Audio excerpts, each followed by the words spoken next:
Entonces, bienvenidos y disfruten este día, ¿verdad? Un placer. Ok, bienvenidos chicos, feliz sábado. Espero que hayan conseguido abordar bastante para el seminario. Para todas las mujeres, ¿verdad? Feliz Día de la Mujer Internacional. Nuevamente es un placer estar aquí con ustedes en esta mañana y vamos a continuar con lo que es la clase, ¿verdad? Del día de ayer. Ayer ya fuimos observando, ¿verdad? El uso de algunos antibióticos, de penicilinas y algunas cefalosporinas para el uso de lo que es la neumonía adquirida en la comunidad, ¿verdad? Tratamiento para adultos. Hoy vamos a continuar avanzando con los macrólidos, ¿verdad? Dentro de la clasificación de los macrólidos podemos recordar que ellos nos recomiendan, ¿verdad? Utilizar lo que es de primera instancia la acitromicina, 500 miligramos una vez al día. Sin embargo, hay que resaltar que ellos nos sugieren que luego podemos bajar la dosificación a 250 miligramos al día. Ahora, observamos, ¿verdad?, esta diferencia de dosificación. ¿Alguien podría aportarme por qué podríamos pensar nosotros que hay esta diferencia de dosificación entre una dosis del primer día y luego bajar la dosis para el siguiente día de antibiótico? ¿La dosis de inicio, doctora? ¿Sí? Es Dosis la de dosis de inicio. ataque y dosis de mantenimiento. Oh, Buenos días. perfecto. Buenos días. Sí, dosis de Sí, inicio que es una mayor dosis. y después se baja para la dosis de mantenimiento, como dijo la compañera. Excelente. Entonces, aquí nosotros ya tenemos dos puntos bastante claves, ¿verdad? La Dosis doctora Nadia, inicial. doctora, quería participar. Disculpe. Sí, doctora Nadia. Lo iba a decir, pero ya las demás compañeras lo dijeron, que era una dosis de ataque de inicio y la otra de mantenimiento. Gracias. Excelente. Perfecto. Entonces, como ustedes bien dijeron y mencionaron, ¿verdad? Comenzamos con una dosis de ataque y luego una dosis de mantenimiento. Porque inicialmente nosotros necesitamos que este paciente tenga concentraciones plasmáticas altas de acitromicina. Una vez que nosotros alcanzamos esas concentraciones, simplemente las vamos, ¿verdad?, a mantener. Y eso es más requerido con una dosis un poco más baja. Ahora, en el caso de la claridromicina, me dice que son 500 miligramos 2 veces al día o puedo extenderlo, ¿verdad?, a 1 gramo solamente una vez al día. Esto es gracias, ¿verdad?, a lo que es la farmacocinética de la claritromicina. Podemos hacer 2 veces al día, 500 miligramos o 1 solo gramo una vez al día.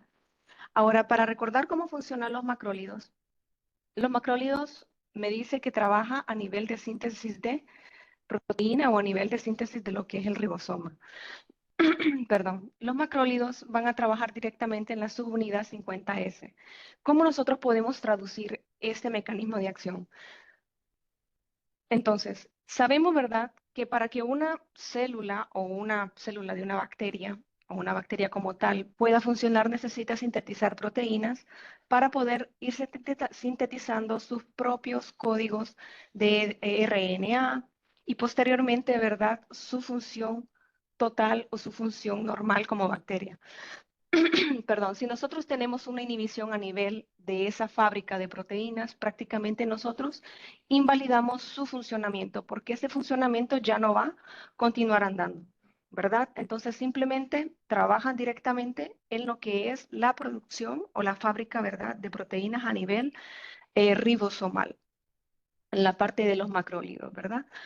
Ok, una vez que nos indican los macrólidos, continuamos con las tetraciclinas. Dentro de las tetraciclinas podemos ver, ¿verdad?, la doxiciclina, 100 miligramos 2 veces al día, y la homodaxiclina, 300 miligramos 2 veces al día, o una al día después de 300 miligramos una vez al día. Perfecto. ¿Alguien podría decirme o se recuerda cuál es el mecanismo de acción de la tetraciclina?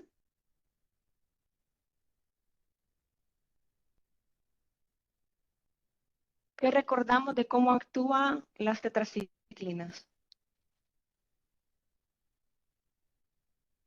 Solo recuerdo que es un bacterioestático, no es bactericida. Doctora, inhibe Mira. la síntesis proteica de los ribosomas de la bacteria. Exactamente, trabaja prácticamente igual que el macrólido. Entonces, si nosotros recordamos cómo trabaja el macrólido, cómo trabaja la tetraciclina, simplemente la única diferencia es que uno va a trabajar en la unidad 50S y el otro en la 30S. Pero al final todos van a trabajar, ¿verdad? Inhibiendo la síntesis de proteína. Excelente. Y tenemos, ¿verdad?, lo que son las fluoroquinolonas, que son ampliamente utilizadas en la parte respiratoria, como la levofloxacina, que me indica que podemos utilizar, ¿verdad?, 750 miligramos una vez al día. Maxifloxacina, 400 miligramos una vez al día. La gemifloxacina, 320 miligramos una vez al día. Excelente. Aquí nosotros observamos un padrón bastante bueno, ¿verdad? Con lo que son las fluoroquinolonas. Observamos que tienen una buena biodisponibilidad adecuada gracias a su farmacocinética, que indica que una dosis me va a durar, ¿verdad?, dentro de circulación sistémica y dentro del mecanismo de acción más o menos 24. Está repitiendo una dosificación por parte de este tratamiento. Y me ofrecen, ¿verdad?, una toxicidad bastante baja, bastante baja. Ok. ¿Alguien recuerda el mecanismo de acción de las fluoroquinolonas o tenemos alguna idea? Creo que este Em, inhibe dos enzimas, pero no recuerdo cuáles. Ujú.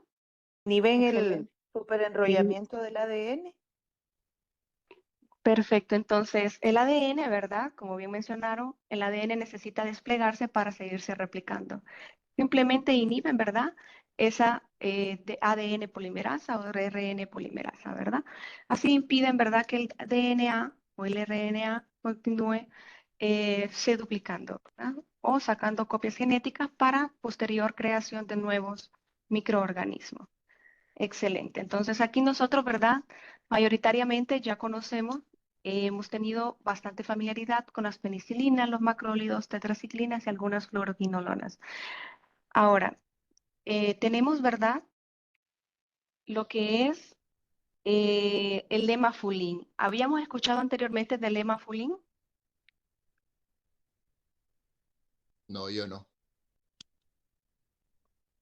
No, doctora. Tampoco, doctor. No, Excelente. El lemafulín, iniciando, ¿verdad? El lemafulín me dice que se puede administrar de forma oral, 600 miligramos 2 veces al día. El lemafuril es un antibacteriano de la clasificación de las pleuromutulinas, que inhibe la síntesis también de proteínas bacterianas, siendo un antibiótico semisintético. El lemafulin prácticamente vamos a conocerlo porque es un medicamento relativamente nuevo, ¿verdad? Eh, Aquí vino prácticamente a hacernos el boom, la revolución prácticamente en la neumonía en aquellos pacientes que no vienen y responden. Una vez, ¿verdad?, que nuestro sistema inmunológico relativamente está atacando, ¿verdad?, todo lo que estudiamos ayer, vamos a ver de que el lemafulin, o en su nombre comercial, Celenta, tiene una potente actividad cuando tenemos alta actividad inmunológica y cuando tenemos presencia, ¿verdad?, resistencia a antibióticos. Y tiene una amplia gama, ¿verdad?, en lo que son patógenos que él puede atacar y simplemente, ¿verdad?, actúa en la fábrica de producción, ¿verdad?, de proteínas a nivel ribosomal, que sería prácticamente la subunidad 50S. Dígame, doctor. Doctora, sí, una consulta. ¿Cuál de estos antibióticos es el que tiene el problema para pegar sordera o si no para poder romper los talones o no está contemplado en esta lista que nos ha dado? Que por eso se tiene que tener como bastante cuidado también. ¿O estoy Sí, ya vamos equivocado? a entrar ahí. Sí, ya vamos a entrar ahí. Ah, ok. Ahorita, Gracias, doctor. perfecto. Entonces, el lemafulin o la lemafulina tiene las características de poder ser administrado tanto por vía oral o por vía intravenosa. Aquí hubo un ensayo, ¿verdad?, de 1.289 pacientes, donde el tratamiento con un nuevo antibiótico se comenzó con moxifloxacin solo o asociado con el linezolid. Recordando que siempre que tenemos comparación de antibióticos antibióticos, nosotros queremos una sinergia o no entre el uso de un antibiótico conjunto o no. Porque nosotros no vamos a estar cargando, ¿verdad?, a un paciente porque yo supongo que al colocarlo un antibiótico más, voy a tener más potencia, entonces voy a agregarle más. Y cuando solamente un antibiótico surtir, ¿verdad?, lo que es la efectividad. Entonces, se hacen estos estudios y estas comparaciones. Sin embargo, estos estudios mostraron, ¿verdad?, pacientes que fueron tratados tuvieron una tasa de éxito clínica similar a los que fueron tratados con moxifloxacino, con o sin linosol. Lo que necesitamos, ¿verdad?, Se utilizar. le está escuchando eh, entrecortado, doctora. ¿Me escuchan bien ahora?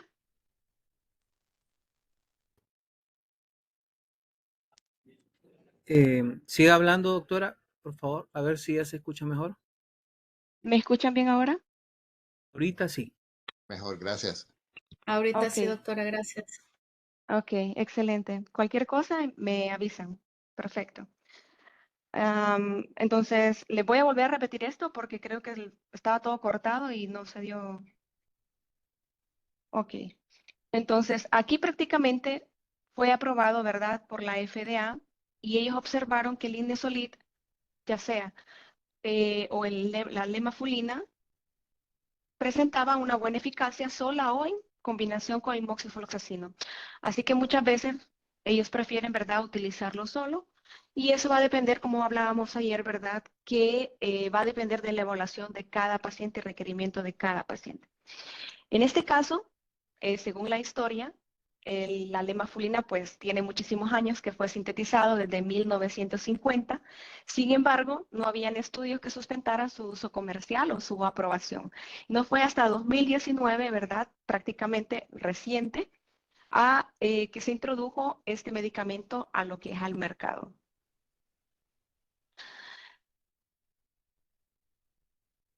Ahora, otro estudio hecho en 2020 nos menciona que en cuanto a la farmacocinética no difirió en cuanto a la edad, en cuanto al sexo, en cuanto a la raza o peso o la insuficiencia renal, incluidos los pacientes sometidos a hemodiálisis.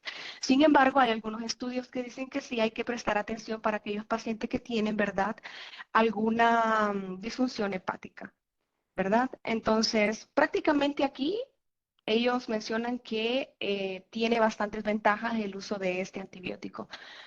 Diga, Katia. Consulta, porque por la fecha en donde fue que salió al mercado en el 2019, ¿este medicamento se utilizó en COVID o no?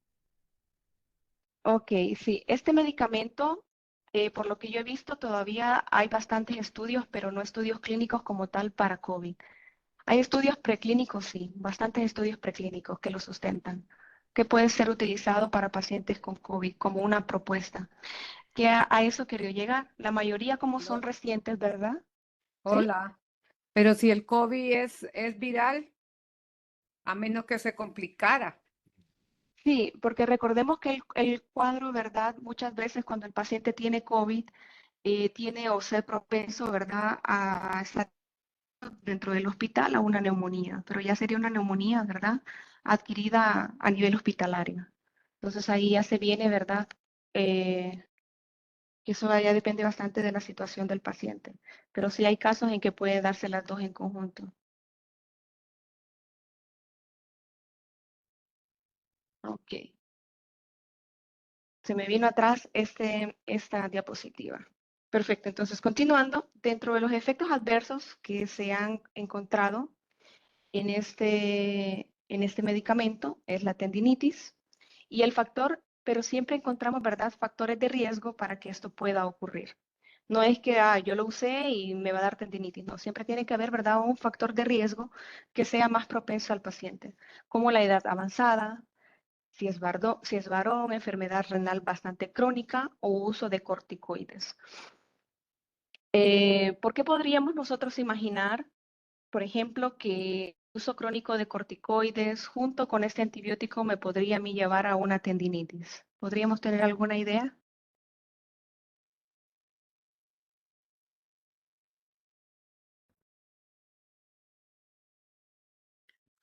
La verdad que no, doctora, en mi caso particular.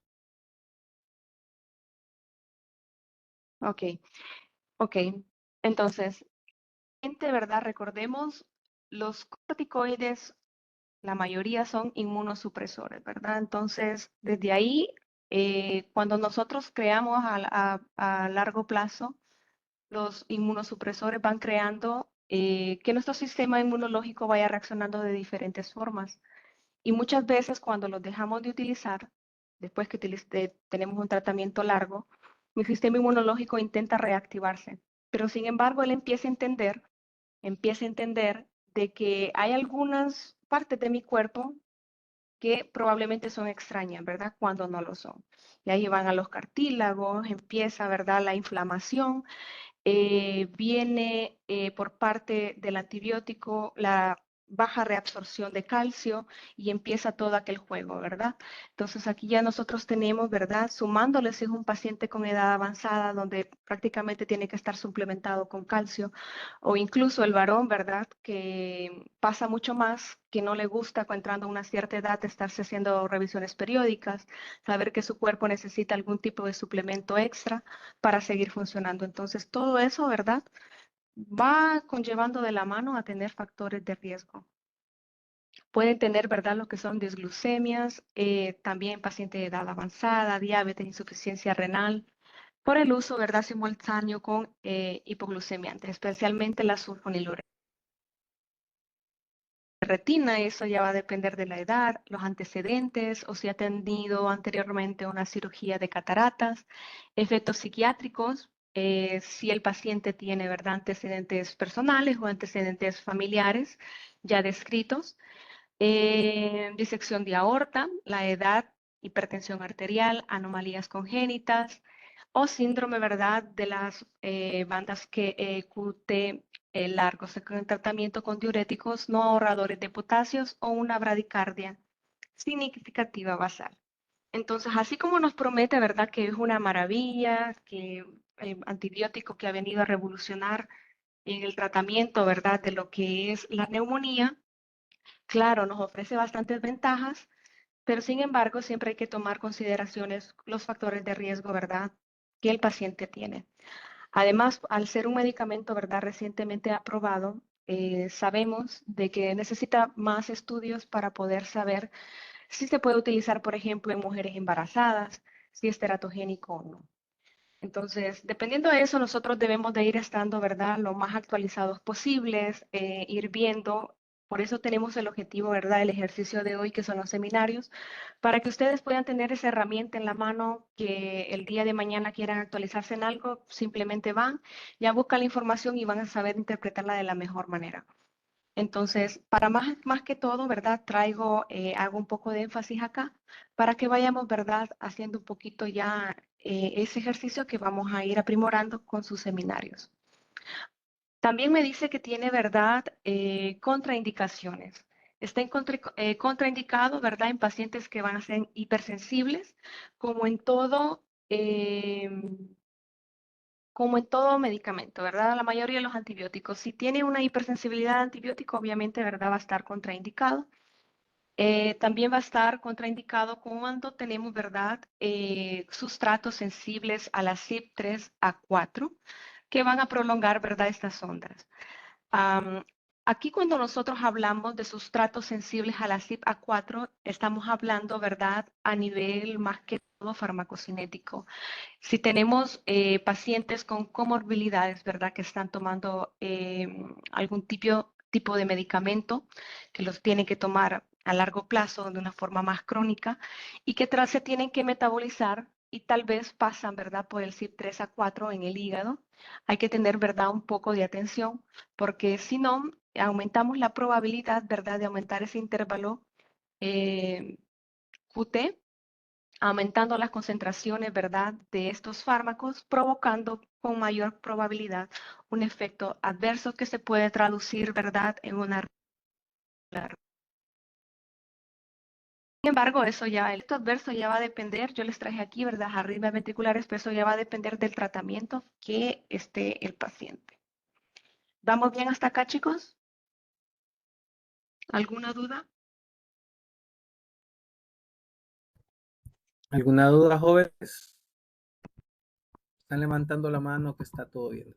El dedito. Bien, Ok, e interesante conocer este fármaco, porque no lo conocíamos. Así que gracias por el aporte, doctora. excelente.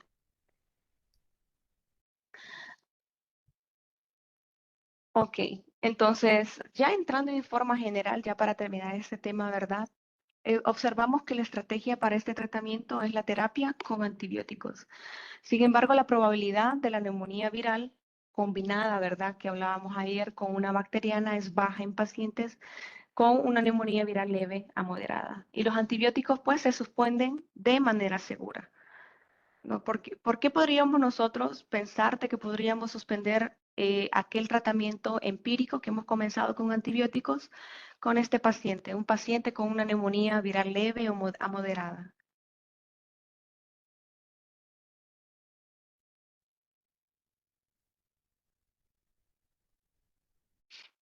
¿Por qué podría ser, chicos?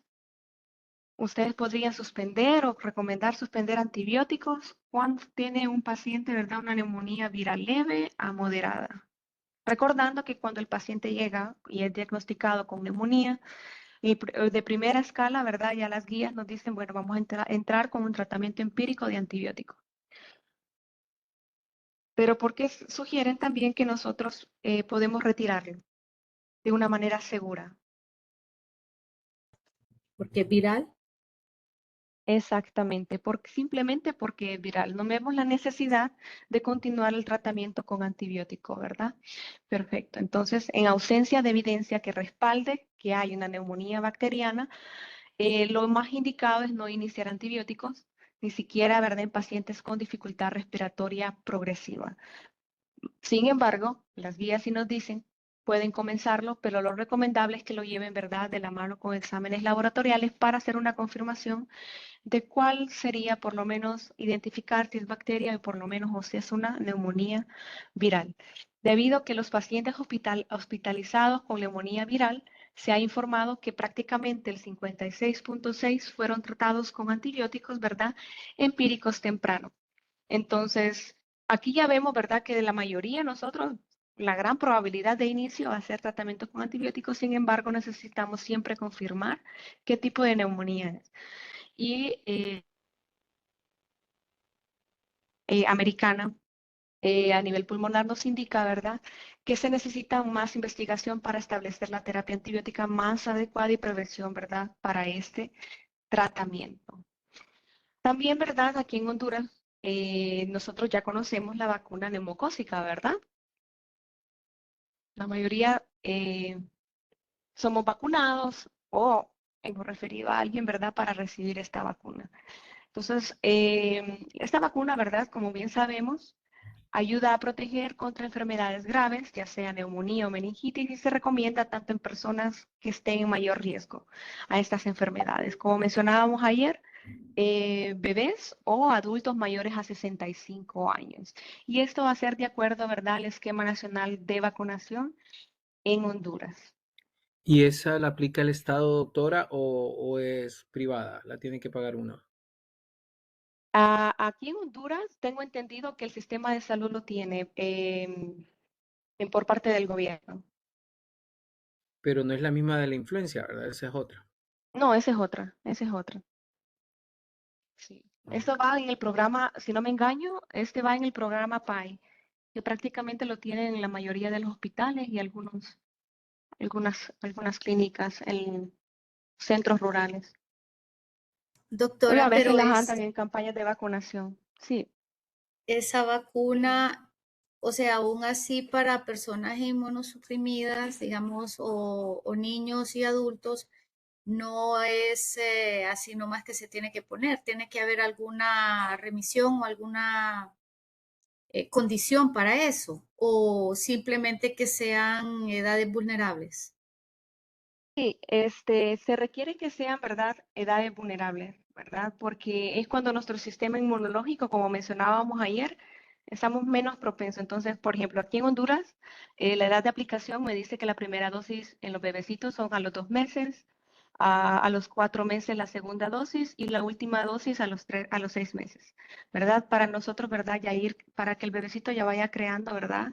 Esa inmunidad y que sea menos propenso, ¿verdad? A tener, ¿verdad? Ya sea una neumonía o una meningitis como tal. Sí, lo que yo quería preguntar es si edades vulnerables en condiciones ideales.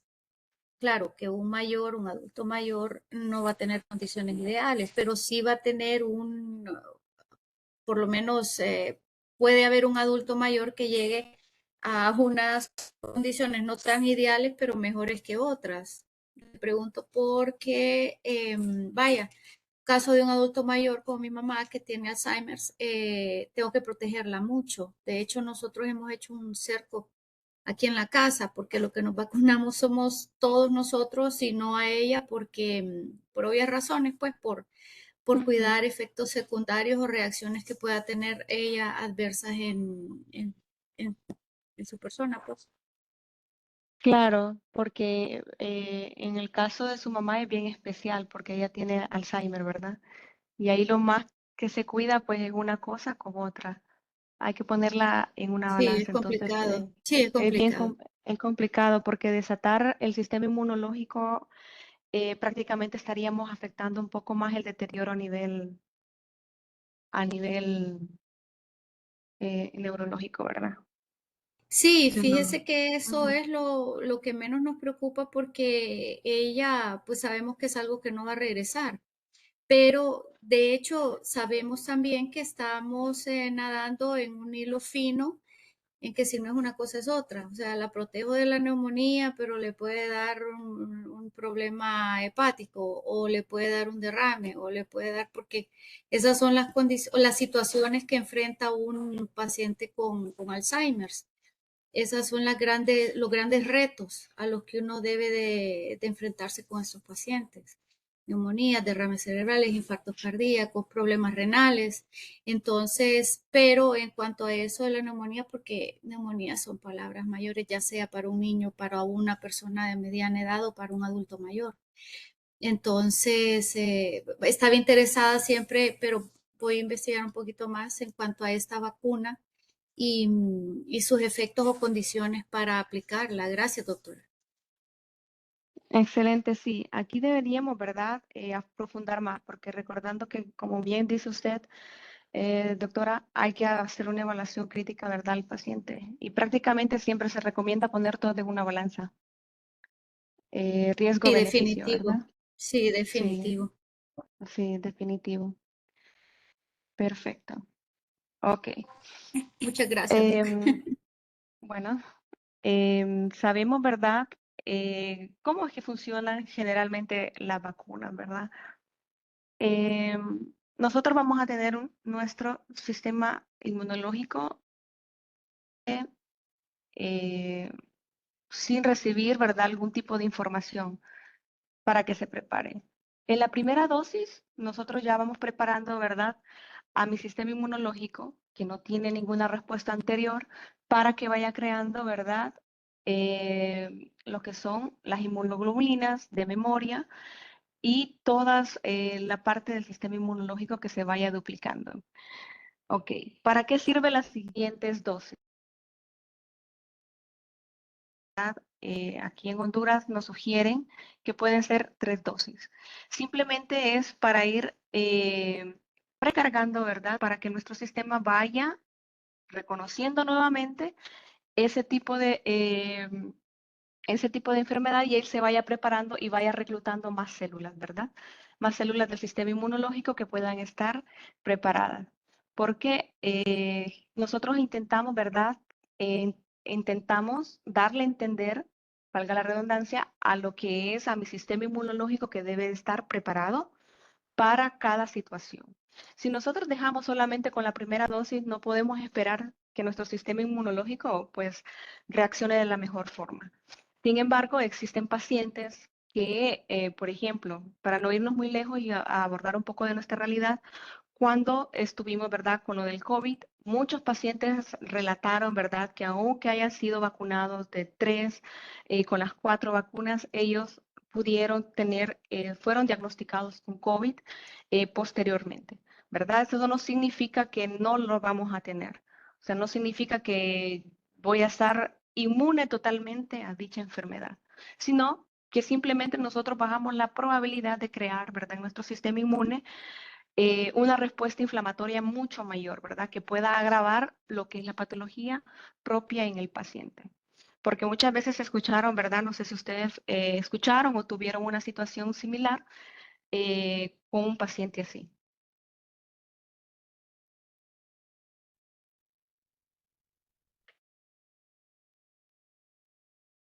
Pero, Se escuchó hola, bastante, bueno, doctor, incluso, Sí, bueno, al principio, bueno, a uno le vendían la idea de decir de la vacuna, era, no, no se va a enfermar, ya después con el tiempo, como obviamente no es que iba a prevenirla, pero después se les trató de ver a las personas, porque bueno, en el caso del centro de salud, pues se les trataba de ofrecer, pero decían ellos no, porque tal persona se enfermó, entonces ya se les explicaba que por lo menos no iban a quedar en cuidados intensivos, pues, sino que iba a ser una enfermedad menos fuerte en comparación a los que no se vacunaron.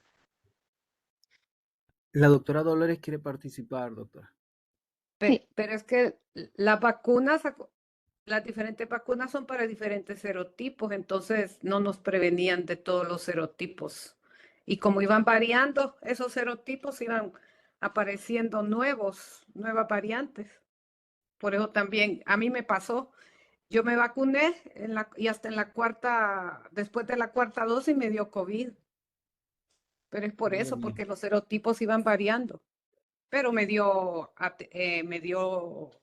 con menos intensidad el COVID. Interesante. Recordemos también que tenemos un conversatorio con la doctora Botassi, ya al final de los módulos. Entonces ahí vamos a poder despejar todas esas dudas. Que es un honor que nos haya perfecto. tenido la doctora Botassi esa participación y vamos a tener 1 hora y media posterior a los módulos para poder hablar con ella.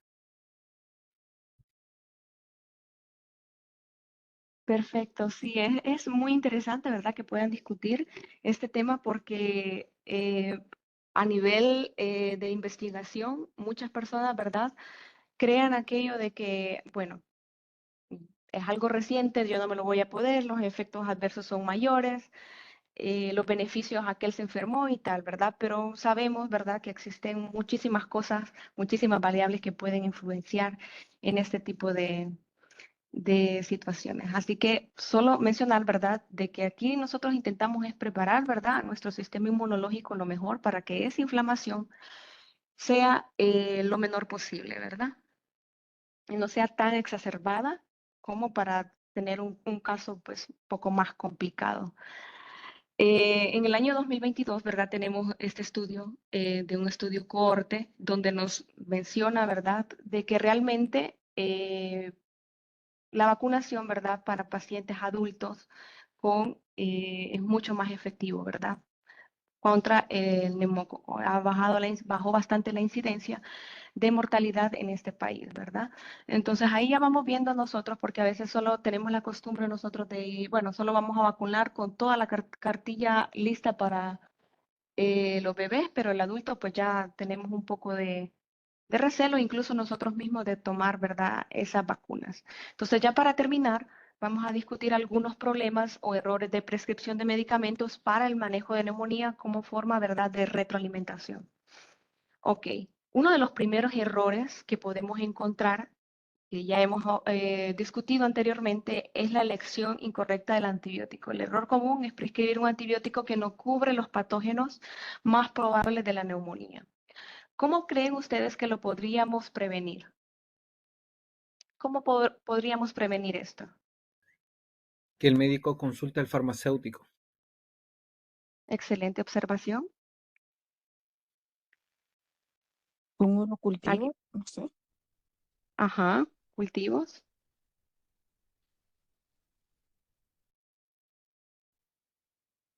Cerciorarse Y qué opciones estén en la farmacia disponibles. también, perfecto. Y observamos, ¿verdad?, que de primera instancia un riesgo de, bueno, yo no sé qué medicamento vamos a utilizar, muy cierto, podemos consultar, ¿verdad? Como un equipo integral al farmacéutico y seguir las guías clínicas, ¿verdad? De la ITSA y la ATC que hemos discutido para neumonía adquirida en la comunidad y considerar factores, ¿verdad? Si es, ¿verdad? Ya por parte de diagnóstico de neumonía adquirida en la comunidad versus una neumonía nosocomial, los patógenos prevalentes en la región, por ejemplo, en Honduras, cuáles son los patógenos que más tenemos, ¿verdad? Y factores de riesgo del paciente, como hemos estudiado anteriormente, la edad, comorbilidades, exposición previa, ¿verdad? A lo que es antibióticos. Aquí Doctora, nosotros, ¿verdad? Ya vamos quitando, ¿sí? por ejemplo, para indicar un medicamento de amplio espectro en el hospital escuela, lo que se hace son interconsultas con la unidad de infectología. Ujú. Los tratamientos empíricos se utilizan así como las cefalosporinas, hay el cefalotina, el ceftriaxona, la ceftazidime la utilizan más que todo para pseudomonas. Ujú. Pero ellos inician con el rango de antibióticos que no son de amplio espectro. Ya dejan lo que son de reserva, que como la piperacilina tazobactam, vancomicina, tigeciclina, meropenem y imipenem, con una requisición especial firmado y sellado por ellos. Y bueno, ahí ya entramos a un punto un poco difícil de comentar, pero ahí ya vamos viendo la efectividad, ¿verdad? Excelente. Entonces, vamos a ver, ¿verdad? Dosificación inadecuada. Como segundo error, usar dosis subóptimas o excesivas de antibióticos. ¿Cómo nosotros podríamos prevenirlos, chicos? Igual con ayuda de la guía HITSA. Ujú. Perfecto. ¿Alguien más? Tomar en cuenta la concentración mínima inhibitoria de un antibiótico. Perfecto. Entonces, dentro de todo eso, nosotros tenemos, ¿verdad?, que calcular cuál es la dosificación correcta para el paciente. Yo no puedo asumir de que todos los pacientes van a actuar de la misma forma. Tanto, ¿verdad? Porque la misma guía ya nos dice, tienes que ajustar la dosis si tiene el paciente una función renal comprometida o una función hepática, ¿verdad? También comprometida. Considerar el peso, ¿verdad?, en los pacientes obesos o pacientes pediátricos para calcular. Si simplemente por cuestiones de tiempo, muchas veces nosotros, bueno, tantos miligramos, se nos hace un poco difícil, simplemente utilizamos, ¿verdad?, lo que son las calculadoras, que uno solo coloca en Google cálculo de dosis tal y ya, ya le coloca los miligramos por peso y el peso y ya le da todo bien bonito cuánto debe de ser, sin ninguna pérdida, ¿verdad? Perfecto. Duración incorrecta del tratamiento. Me dice que los tratamientos son demasiado cortos, tenemos, ¿verdad?, el riesgo a recaída, o si son demasiado largos, riesgos de resistencia y efectos adversos. ¿Cómo nosotros podríamos prevenir o cometer este error? Conociendo las dosis adecuadas, doctora, para cada medicamento sí, para cada medicamento. No es el mismo manejo en días de cada uno de estos medicamentos. Todos tienen sus prescripciones dadas. Ujú. Excelente. Entonces, ¿verdad? Yo diría, doctora, que ¿Sí? también ver la gravedad de la patología del paciente, porque, por ejemplo, tienen una neumonía muy grave, pero quizás el doctor no les receta la cantidad de antibióticos requerido o no se lo prolonga por el tiempo que realmente el paciente necesita, diría yo. Excelente. Sí, es Doctora, súper, también sí, la digan. utilización de la guía Sanford que nos indica el tratamiento y los días de tratamiento que debe seguir para determinada infección. Excelente. Entonces vamos viendo, ¿verdad? como ustedes bien dijeron, vamos a seguir algunas guías de tratamiento recomendado. Ya sean 5 a 7 días para una que no es complicada, y así es complicada, ¿verdad? Como dijo Luis Tejeda, tenemos que reevaluar el paciente cada 3 a 5 días. No es que evalúe el paciente y que Dios le ayude el séptimo día para ver cómo sigue, ¿verdad? Sino que hacer una reevaluación, ¿verdad? Siempre reevaluarlo y hacer ajustes si es necesario durante ese tiempo. Ok, uso inadecuado de corticosteroides. Prescribir corticosteroides sin una indicación clara. ¿Por qué creen ustedes que sería un error, perdón, un error prescribir un corticosteroide si no tenemos una indicación clara? Por los efectos adversos de estos Son medicamentos. delicados los efectos adversos de los corticosteroides. Deprime el sistema inmunológico. Excelente, va a deprimir, ¿verdad?, el sistema inmunológico.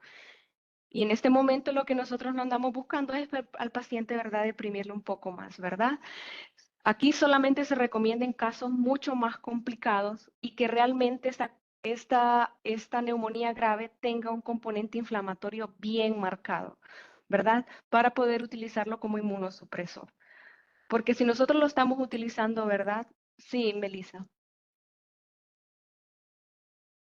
Buenos días, doctora. Fíjese que yo le quería hacer un comentario sobre el uso de eso. Conozco una persona, ¿verdad? Que se le murió el esposo. A partir de eso, ella empezó con depresión, se le empezó a desarrollar una alergia en el cuerpo. Y mire que le dieron corticosteroides, tomado en crema y todo. Pero eso fue como un año porque no se le quitaba, le daban una crema, le daban otra y o sea, no se mejoraba. Dejé de verla como a los 2 años. O sea, yo me asusté cuando la miré. O sea, la piel se le había puesto como toda arrugadita, toda oscura, se le cambió el tono de la piel. Ya tenía otras patologías. No sé si eso fue derivado de los corticosteroides o derivado de la misma depresión que ella no pudo superar, la muerte del esposo. Se le desarrolló lupus y hace como 6 meses la volví a ver y ahora tiene vitiligo. O sea, yo he quedado, y eso ha sido en un proceso como del 2020 para acá. No la sé ver, pero cuando la veo tiene como otra patología y se le va sumando y se le va sumando.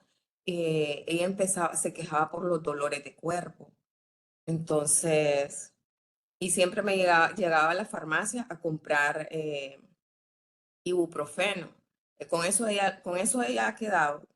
Eso haya quedado y ahí anda con su vitiligo y yo quedo, wow, Dios mío, o sea, no sé si la habrán tratado bien, si una cosa habrá llevado a la otra, pero sí da no sé qué, ¿verdad? Cuando no se da, como dice usted, el medicamento correcto, en las dosis correctas, en el tiempo correcto, porque yo me imagino que de repente el uso de eso tuvo que haber desencadenado otras enfermedades.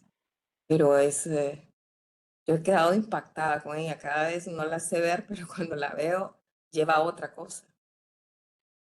Wow, Eso sí, la verdad quería. que es un caso bien, bien fuerte. Un caso bien Sí, pero fuerte. ¿usted cree que el lupus se le haya desarrollado a partir de eso y el vitiligo? O sea, yo estoy intrigada, digo yo, ¿qué habrá pasado acá? O sea, Bueno, y ella desde mi iba al punto de vista, seguro, de ahí pasó donde especialistas privados, porque en el seguro no le daban nada, solo le daban Predin de 50 y estuvo así bastante tiempo y de ahí se perdió. Bueno, dejó de trabajar, le daban como incapacidades extensas. sí, bueno, desde mi punto de vista, bueno, la verdad que la paciente ya me imagino que la ha pasado bastante difícil, es un caso bastante comprometedor, pero probablemente puede ir de la mano, ¿verdad? Cuando nosotros damos un corticosteroide tiene bastantes efectos adversos. Y recordemos que hay algunas enfermedades que vienen agarradas del factor genético que solo esperan, ¿verdad?, un empujoncito para poder desarrollarse.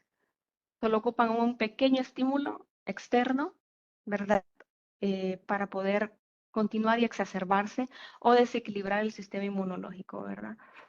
La verdad que es una situación que debería ser, debe ser, ¿verdad?, bastante bien analizada, porque el corticosteroide es altamente inmunosupresor. Es increíble, ¿verdad?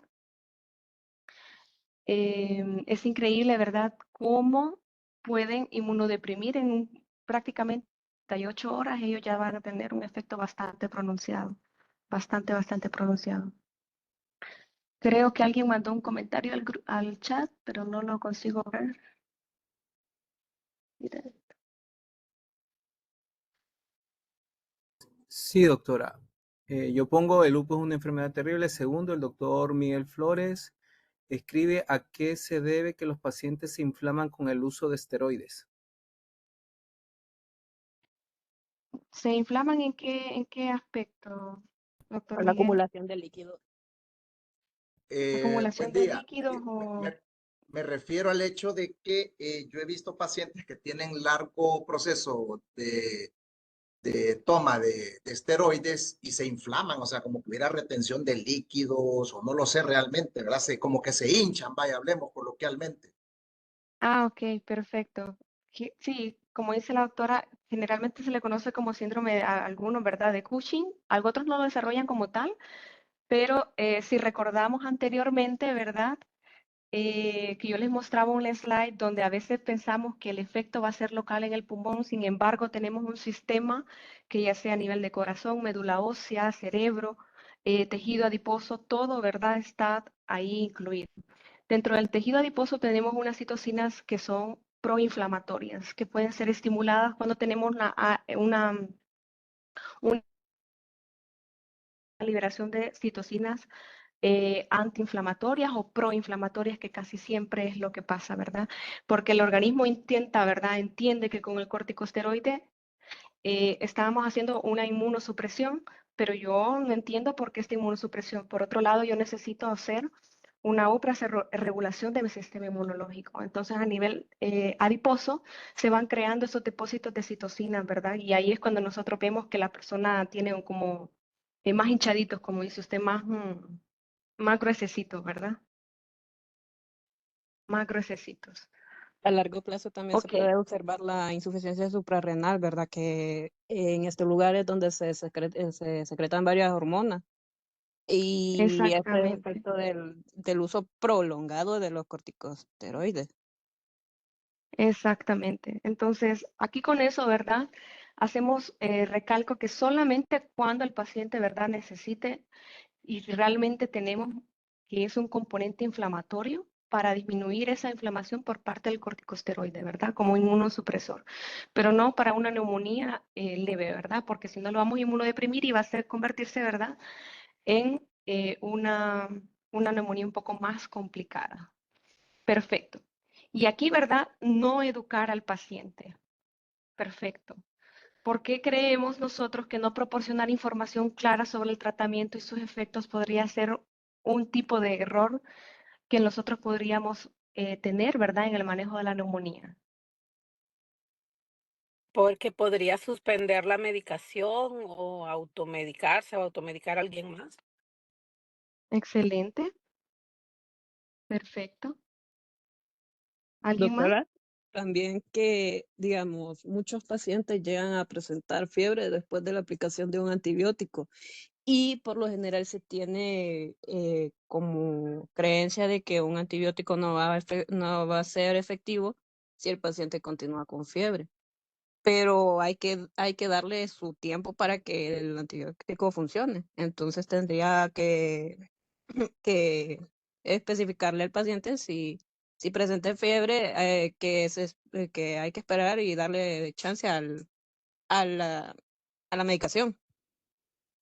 Excelente, ¿verdad? Entonces, prácticamente cabe en nosotros educar al paciente y explicarle este tipo de situaciones, que él puede estar expuesto con el tratamiento, puede tener estos efectos adversos, sin embargo, no termine no deje el tratamiento porque ya el tercer día se sintió mejor y ya siente que va a tener una vida normal, usted termina el tratamiento también para evitar, ¿verdad?, un fracaso terapéutico o una resistencia, ¿verdad?, bacteriana.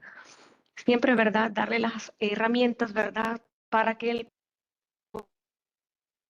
tratamiento con el antibiótico y evitar, ¿verdad?, posibles efectos adversos y decirle también que si tiene alguna duda, que por favor busque ayuda médica, ¿verdad?, que se informe, no que solamente retire, ¿verdad?, lo que es el tratamiento.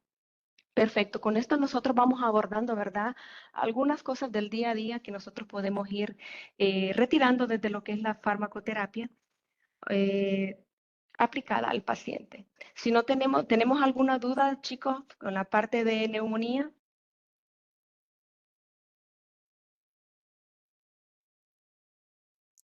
¿Alguna duda, chicos?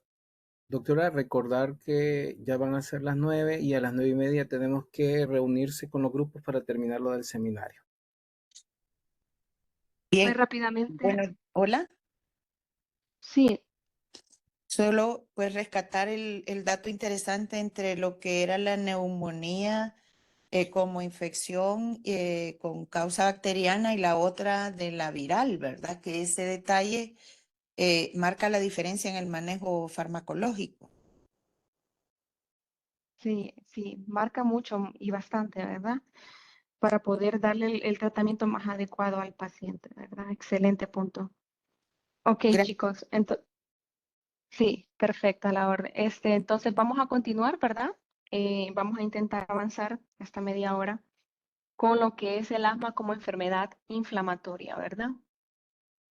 Sabemos, ¿verdad?, que el asma bronquial con la inflamación de la pared de las vías respiratorias y generalmente en las biopsias de estas paredes lo que se puede encontrar, ¿verdad?, células inflamatorias, filos, basófilos, cebadas, macrófagos. Se entrecorta, doctora. No sé si sea su micrófono. Yo creo que es mi internet. ¿Me escucha bien ahora? Ahora sí, sí. Ok, sí, ok, perfecto. Mencionaba, ¿verdad?, que dentro de realizar este tipo de pared o el líquido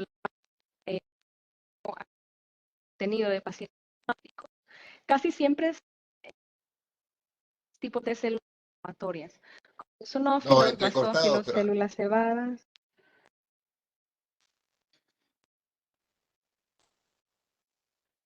¿Hola? Sí, se escucha entrecortado. ¿No será el micrófono, doctora, el que tiene que se le acabó la batería o algo? Permítame revisar.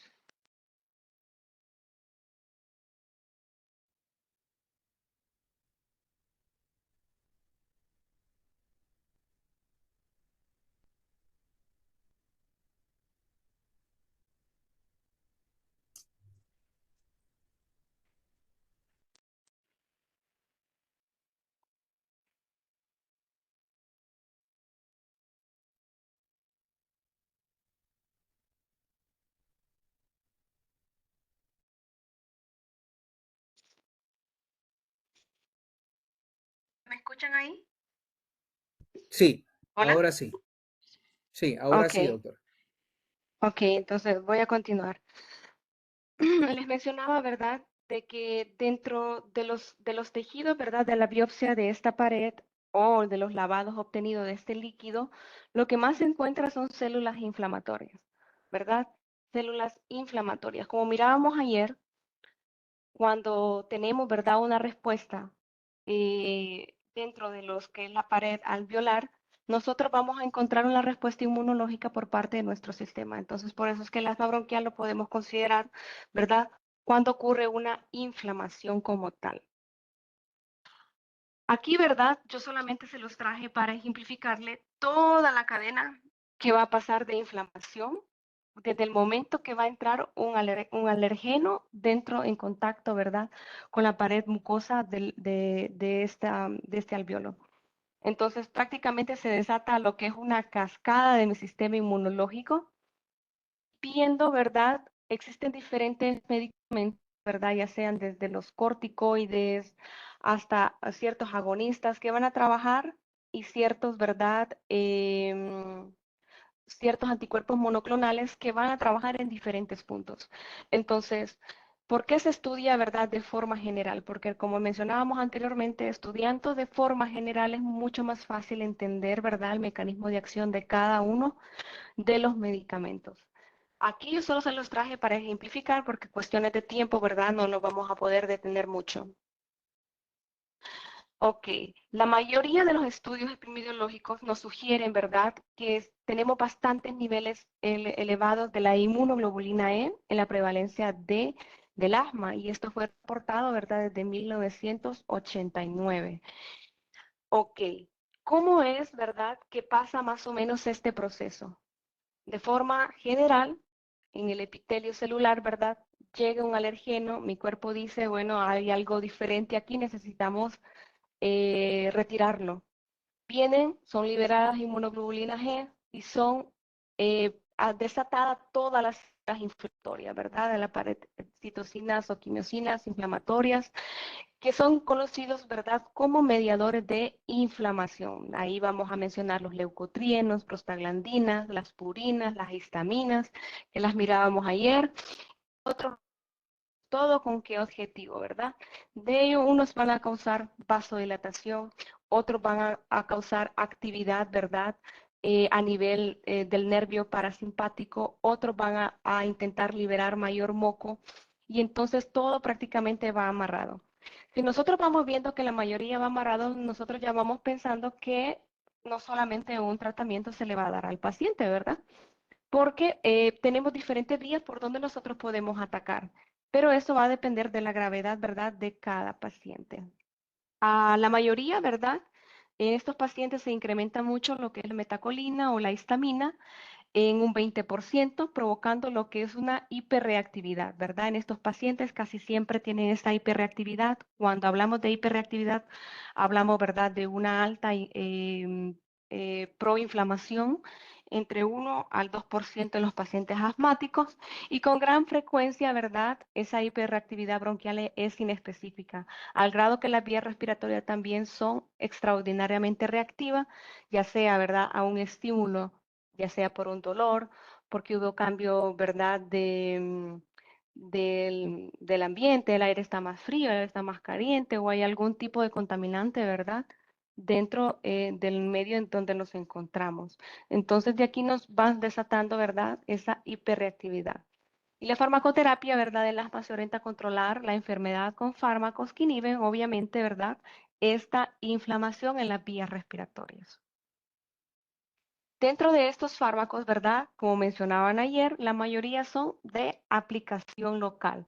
En teoría, estos procedimientos deben de generar una concentración local alta y poca difusión a nivel generalizado, ¿verdad? Como mencionábamos ayer, la mayoría de ellos son a través de un depósito por la boca, ¿verdad?, donde el fármaco se desplaza en un 90%. Sin embargo, ¿verdad?, van a hacer solamente un efecto entre el 2 al 10% a nivel pulmonar, y la mayoría del fármaco se va a comenzar a redistribuir en todo el cuerpo, ¿verdad? Ya sea pasando por hígado, flujo sanguíneo, efecto sistémico. Entonces, la mayoría de los fármacos se buscan que no tengan tanto efecto sistémico por esta realidad, porque no todo el fármaco del 90% que fue administrado va a quedar el 90% a nivel pulmonar, ¿verdad? Así minoramos esos efectos adversos. Y aquí tenemos los grandes protagonistas, ¿verdad?, que son los agonistas adrenérgicos beta 2 y los glucocorticoides, ¿verdad?, que ellos ejercen un poco más de efectos adversos porque tienen bastante distribución general, que es lo que mencionábamos anteriormente, que son los broncodilatadores. Ok.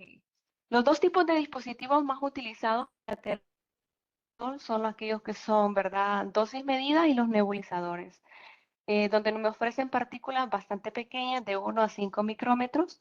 La ventaja es, ¿verdad?, de los aerosoles, que son más baratos, son mucho más portátiles para el paciente, y los nebulizadores tienen la ventaja de no necesitar la coordinación entre la mano y la respiración, ¿verdad?, que eso sí lo tenemos, ¿verdad?, con parte de los aerosoles. Ahora, una de las desventajas notables es que casi todos van a tener el clorofluorocarbonado, ¿verdad?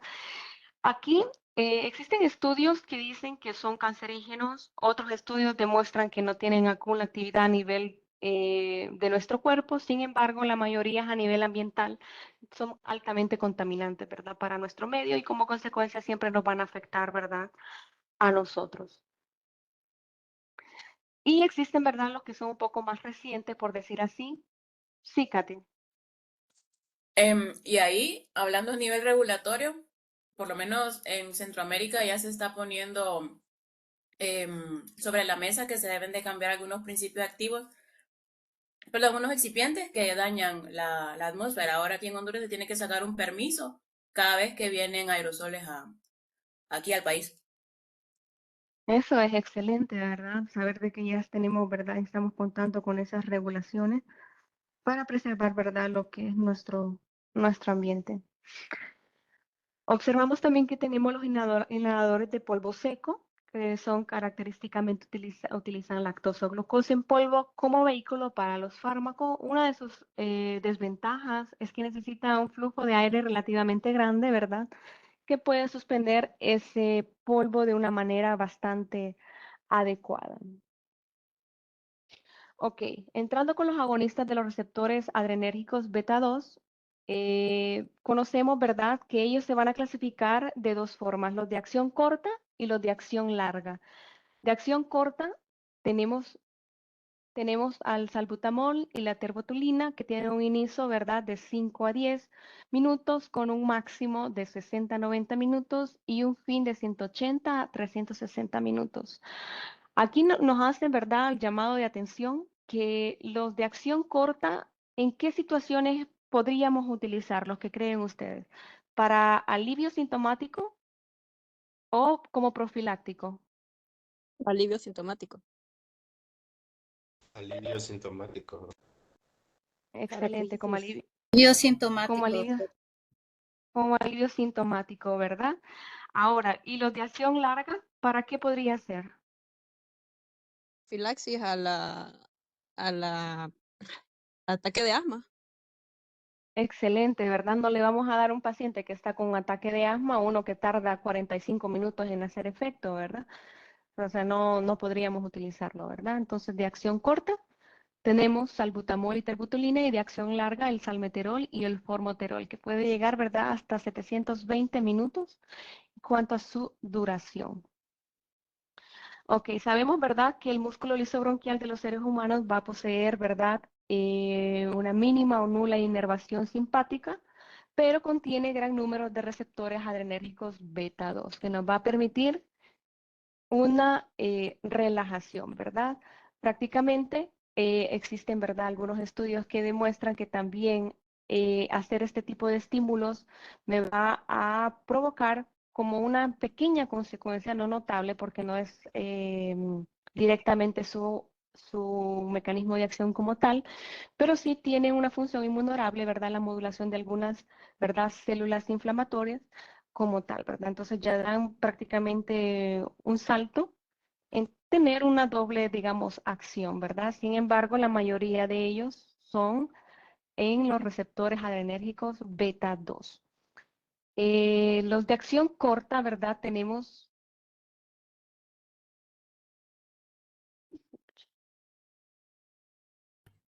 Doctora, no se escucha y se perdió la presentación. Sí, paro de compartir. Mira a ver si puede compartir de nuevo.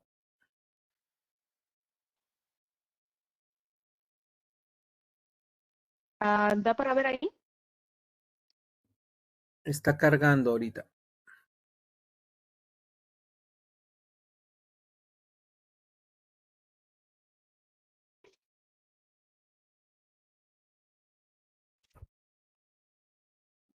Vamos a ver. No, todavía no carga, doctor.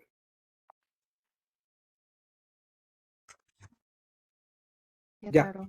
ya Ok. está cargando. ¿Ya? Sí, Ok. ¿Va pasando? sí, sí va pasando, doctor. Sí, doctora. Ok. Ok, gracias. Gracias. Perfecto, entonces, de los agonistas de receptores adrenérgicos beta 2 de acción breve, Tenemos aquellos, ¿verdad?, que duran entre 4 a 6 horas, como el albuterol, levalbuterol, terbutalina y el metaproterenol. Ok, en a grosso modo, ¿verdad? Estos fármacos que se utilizan para inhalación inmediata para combatir el broncoespasmo tienen un pico inmediatamente alto, ¿verdad? Cuando observamos el efecto versus tiempo y su concentración plasmática. Y observamos, ¿verdad?, bastante alto, sin embargo, llega rápidamente a descender, ¿verdad? Entonces, este medicamento, como ustedes bien lo mencionaban, no puede ser utilizado, ¿verdad? Por fines profilácticos o tienen que estarse repitiendo, ¿verdad? Varias dosis. A nivel plasmático, ¿verdad? Cae rápidamente, así que sus efectos son bastante bajos a nivel sistémico. Ok, ahora los de acción prolongada pueden durar, ¿verdad? Hasta unas 12 horas, como el bambuterol, el formoterol, el salmoterol.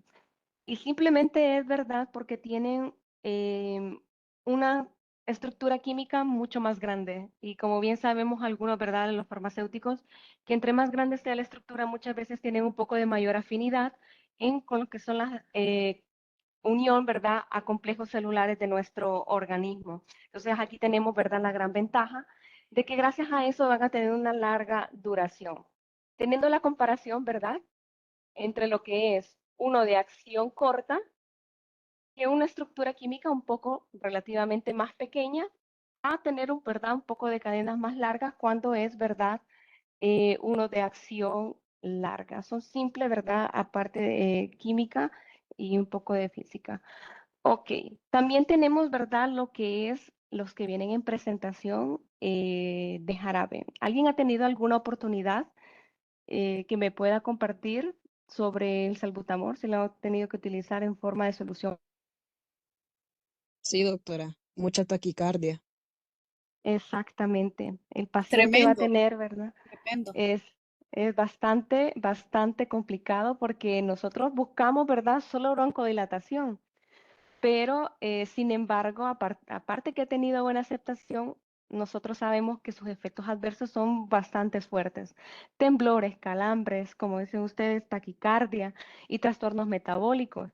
Ahora, ¿cómo nosotros podemos entender que el salbutamol en presentación oral tiene más efectos adversos? Porque no es tan directo, es más por vía sistémica. Excelente, él va por vía sistémica, ¿verdad? Y lo que hace que va a interactuar con muchos más receptores y va a estar mucho más tiempo expuesto a nivel sistémico, ¿verdad? Perfecto. Y en adultos, ¿verdad? Es mayor la frecuencia de efectos adversos sistémicos en los fármacos orales que en niños, porque la mayoría de los adultos, como mencionábamos anteriormente, tienen mayor, ¿verdad? Riesgo a comorbilidades, ¿verdad? Que en lo que es un niño. Los glucocorticoides inhalados, ¿verdad? Controlan el asma con gran eficacia, pero la administración de aquellos con efectos sistémicos es poco de notable, ¿verdad?, de efectos adversos. Ya tenemos la No se y la escucha. cortisona. ¿Me escucha ahora? Entrecortado.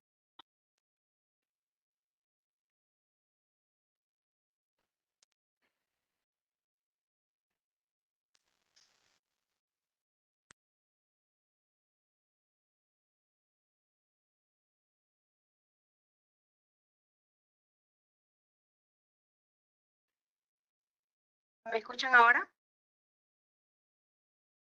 Sí, doctor. Sí, disculpen, es que mi internet hoy ha estado un poco difícil.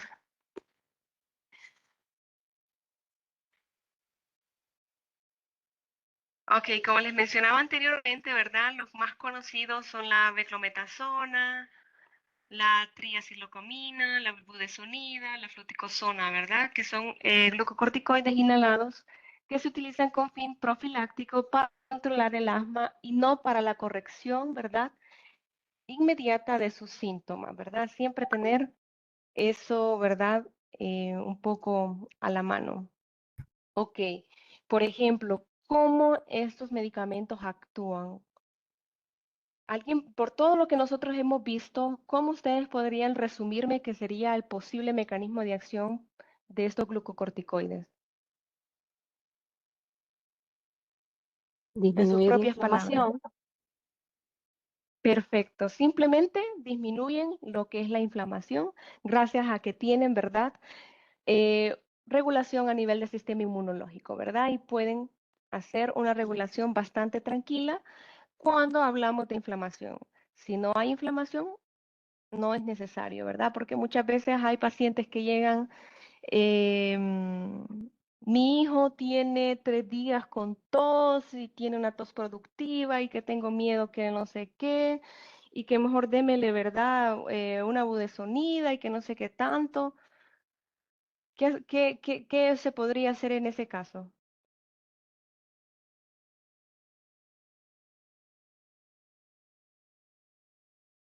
¿Se recomendaría la budesonida o tendríamos que hacer un diagnóstico para ver si realmente hay una inflamación? Se podría dar un glucocorticosteroide porque son preventivos, mencionaba. Ujú. Podría darse entonces sin problema. Perfecto.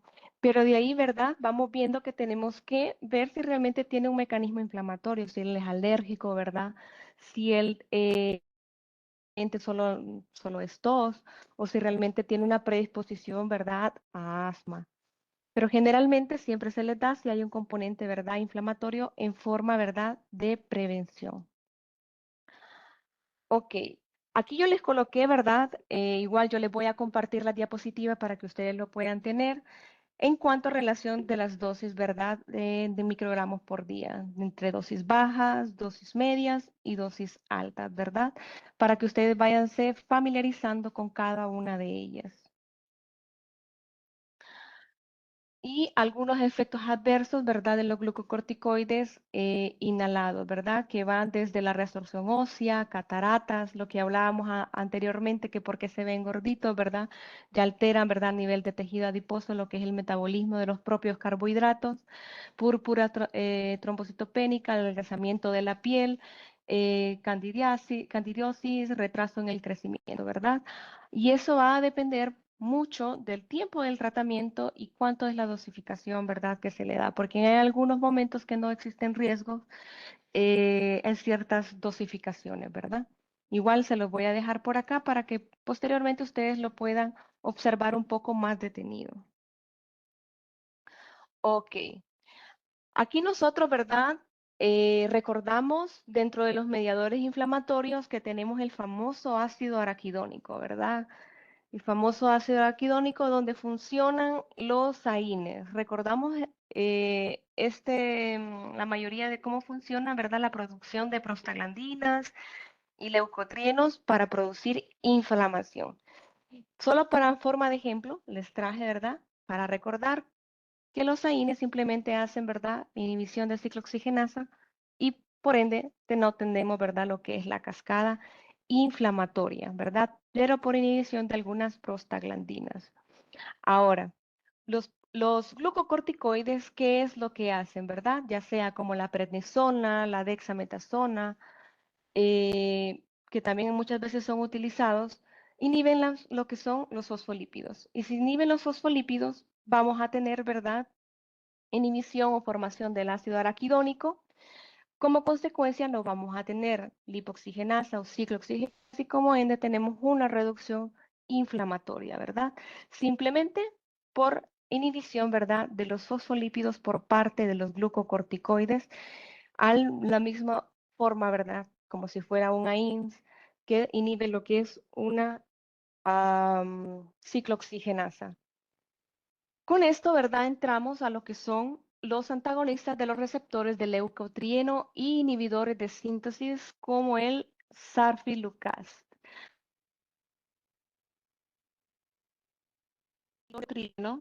¿Dónde yo estaría inhibiendo, chicos?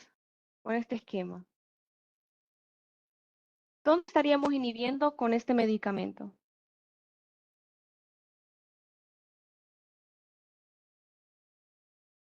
La lipoxigenasa. Ok, perfecto. Vamos a inhibir directamente, ¿verdad? Algunos lipoxigenasa, ¿verdad? ¿Para qué? Para que no tengamos formación de leucotrienos y como consecuencia una inflamación.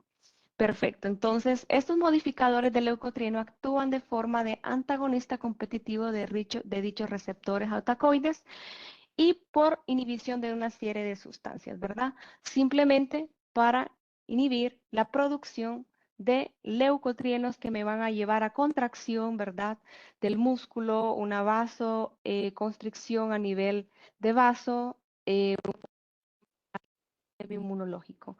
Entonces, simplemente nosotros inhibimos, ¿verdad? La parte inicial y inhibimos como consecuencia su propia cascada. Entonces, aquí en forma, ¿verdad? Para recordar, inhibe, ¿verdad? Simplemente la fosfolipasa, ¿verdad? Sin embargo, hay otros, ¿verdad? Como el Montelukast y el Zafirlukast, que son receptores, ¿verdad? Ya antagonistas de estos receptores. Cuando nosotros hablamos de antagonistas, simplemente estamos diciendo, ¿verdad? Que vamos a inhibir que estos leucotrienos que ya fueron producidos en el momento de la inflamación se unan, ¿verdad? A su receptor. Y si no se unen a su receptor, no van a tener, ¿verdad? Una acción como tal. Entonces no vamos a tener, ¿verdad? Lo que es una broncoconstricción. Sí, Katia. Doctora, una consulta.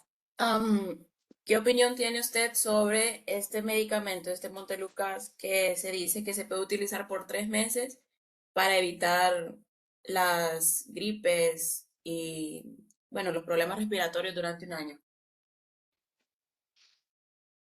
Bueno, la verdad que ahí es un poco complicado porque si nosotros estamos utilizando, por ejemplo, el Montelukast, no le va a hacer ningún efecto si no tenemos una inflamación. Él no le va a prevenir, ¿verdad? Si no hay ninguna inflamación. Simplemente se une a su receptor. Y si no hay con quién competir, pues prácticamente no vamos a tener el efecto que nosotros tenemos. Y después de un año no vamos a tener una mediación inmunológica, ¿verdad? Desde mi Y punto es de que vista. yo he escuchado varios médicos que indican este Montelukast de 10 miligramos por 3 meses para evitar problemas de respiratorios durante un año. Entonces quería saber su opinión. Sí, sí, me imagino, sí. Bueno, dentro de mi opinión, a nivel celular y molecular, no pienso que tenga alguna relevancia, ¿verdad? Pero quizás a nivel clínico pueda que ellos lo hayan observado de una forma diferente.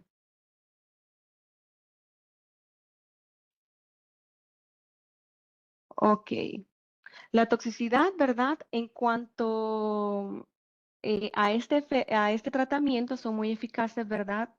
Los efectos adversos se tienen al inicio, ¿verdad? Del ecuatoriano posiblemente dependa de que la producción de tales autocoides se limita, ¿verdad? A los sitios, ante todo, los sitios de inflamación. Entonces, como le mencionaba anteriormente, su toxicidad es baja, claro, pero su uso prácticamente se va a limitar solamente al sitio donde hay inflamación, porque si no hay inflamación no va a haber alguna respuesta como tal, ¿verdad?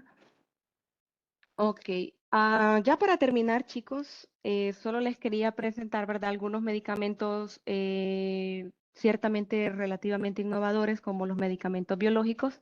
No sé si ustedes ya tenían conocimiento del omalizumab anteriormente. He escuchado el secukinumab, pero este es nuevo para mí. Ok,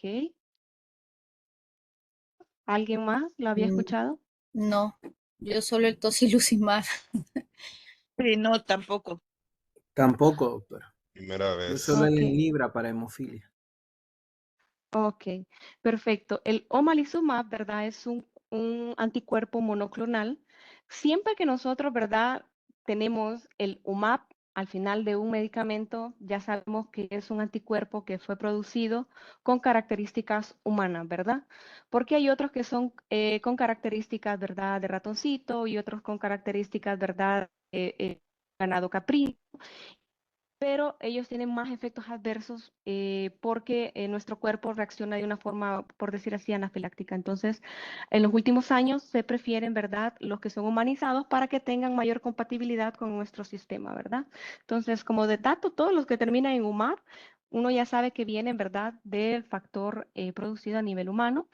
Y ¿verdad?, se orienta a inhibir la inmunoglobulina E. Esta inmunoglobulina es obviamente un biofármaco que se va a unir a la inmunoglobulina E para que ellos no desencadenen una reacción alérgica, ¿verdad?, al paciente. Entonces, ok, en un proceso general, ¿verdad?, la inmunoglobulina E va a ser liberada cuando el paciente, ¿verdad?, o la persona está expuesta a un alergeno.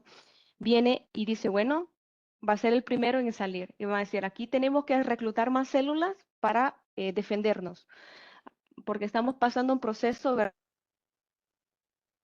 Viene, se activa, es liberado y empieza, ¿verdad?, toda aquella cascada que hemos visto. Pero ¿qué pasa, verdad? Muchas veces ese alergeno va a ocasionar, ¿verdad?, una broncoconstricción, sensibilización, rinitis alérgica, se puede utilizar en asma, dermatitis atópica. Simplemente se une, ¿verdad?, a la inmunoglobulina E, evitando que él vaya a ser el mensajero y que se despierte, ¿verdad?, la respuesta al sistema inmunológico, ¿verdad? Como les mencionaba, la inmunoglobulina E es liberada, viene, ¿verdad?, lo captura el anticuerpo monoclonal y mi mastocito, que es el responsable de la exacerbación, ¿verdad?, o la inflamación, simplemente como no llegó el mensajero que lleva el mensaje, no va a pasar absolutamente nada, ¿verdad? Entonces, prácticamente nosotros tenemos, ¿verdad?, esa inhibición, ¿verdad? Se une a toda la inmunoglobulina E que está libre, ¿verdad? Y es bastante rápido y es bastante, ¿verdad?, eficaz.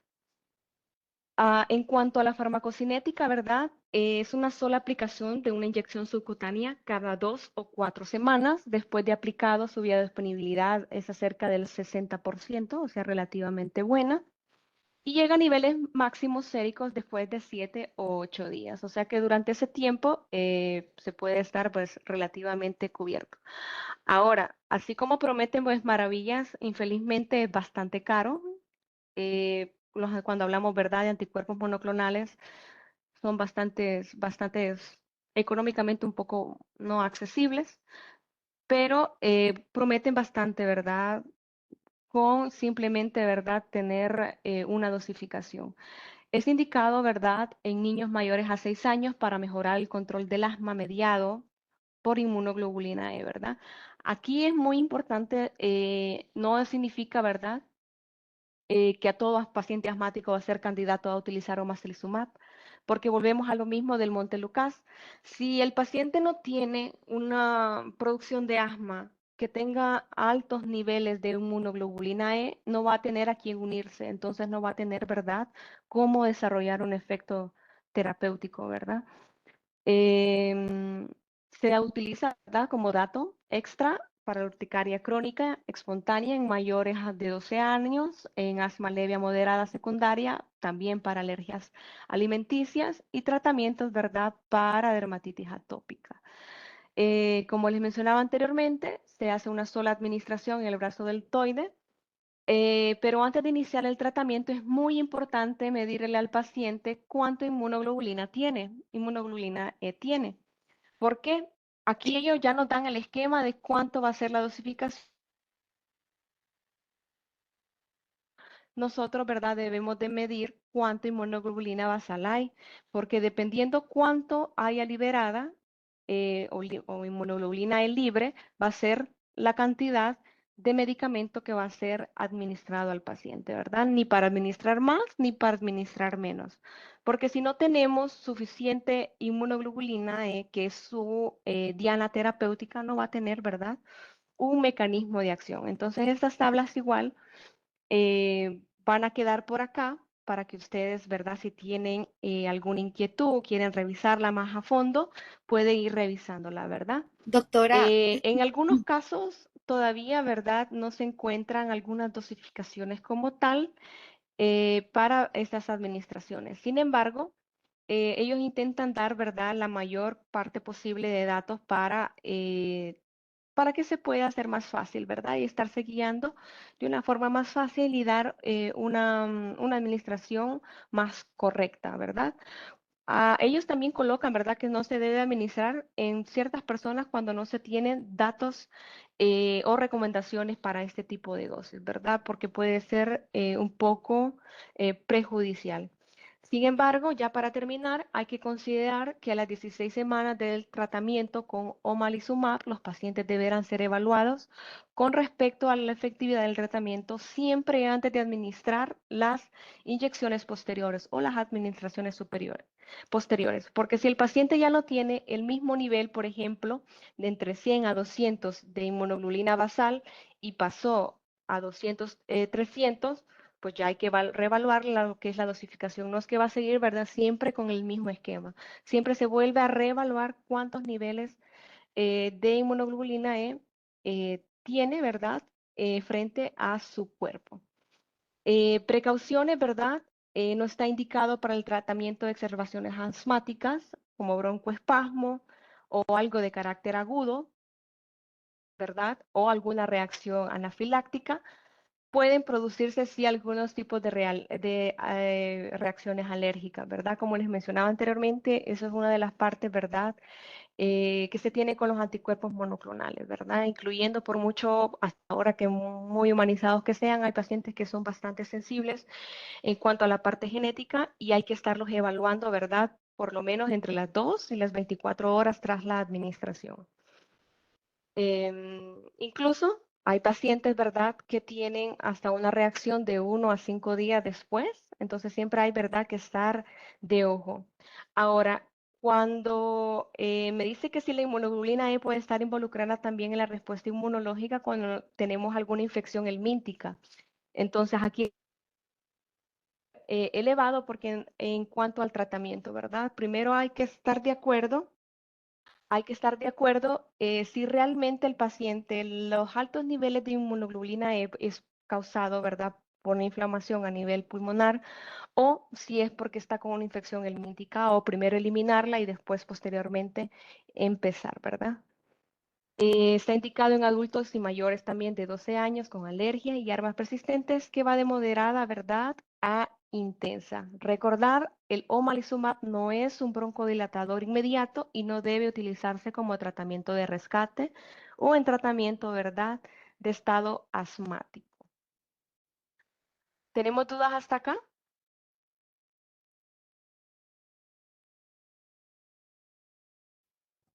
Hasta aquí, doctora, creo que estamos bien y estamos bien con el tiempo para que ellos ya se reúnan de 9:30 a 11:30 a poder trabajar en el seminario. Hola. ¿Aló? ¿Me escucha, doctora? Hola.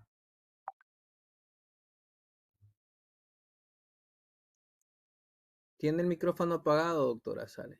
No, pero ahorita sí lo tiene encendido. Ok, perdón, sí, se me había apagado el micrófono.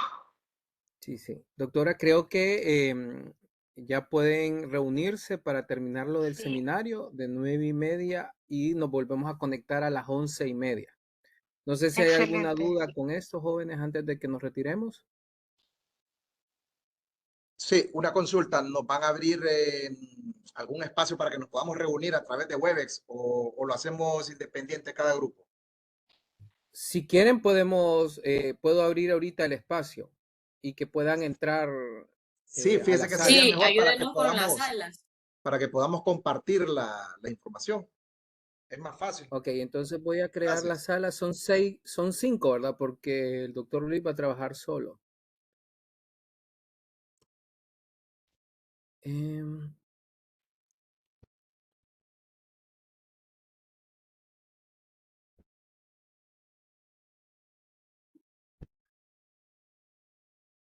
permitir que cualquiera. Ya todos conocen su número en el que van a estar, ¿verdad? Entonces les va a aparecer ahorita o esperen unos segundos a que les parezca el mensaje para que puedan entrar a las salas.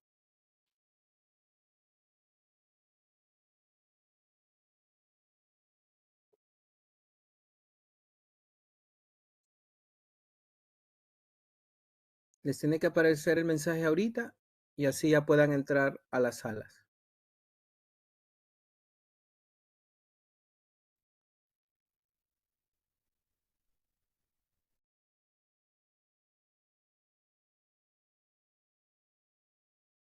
Entonces ahí ya trabajarían ellos.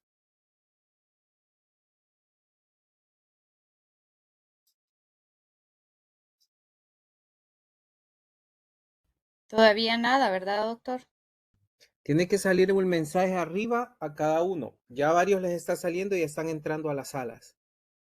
Mira a ver si le sale arriba de participantes. Sale un mensajito que dice: se ha iniciado las sesiones de grupo. Elija una sesión para unirse. ¿Ya les aparece, jóvenes?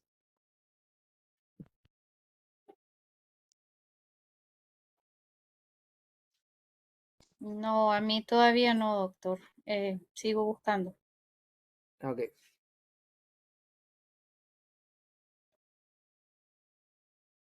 Le tiene que salir arriba, doctor.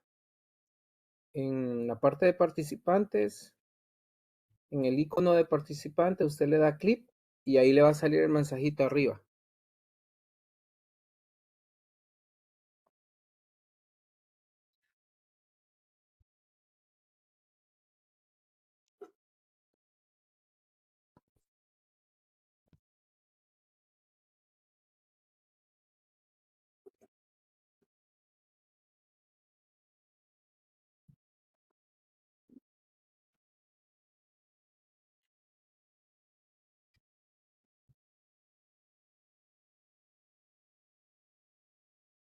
Ah, ok, lo voy a poner. Si me dicen, No, hey, mira, ¿en qué grupo está? no. ¿En qué grupo está, doctora Michelle? En el 2, ¿verdad? En el 3, en el En el 3. 3. Vamos a ver, pero voy a ver si la puedo meter. Sí, la puedo meter. Permítame. Creo que la metía en el grupo 3. Ok, ahí sí. Gracias, gracias. Ok. Hey, mira, ¿en qué grupo está para meterlo? O Yesmi, o la doctora Yolani.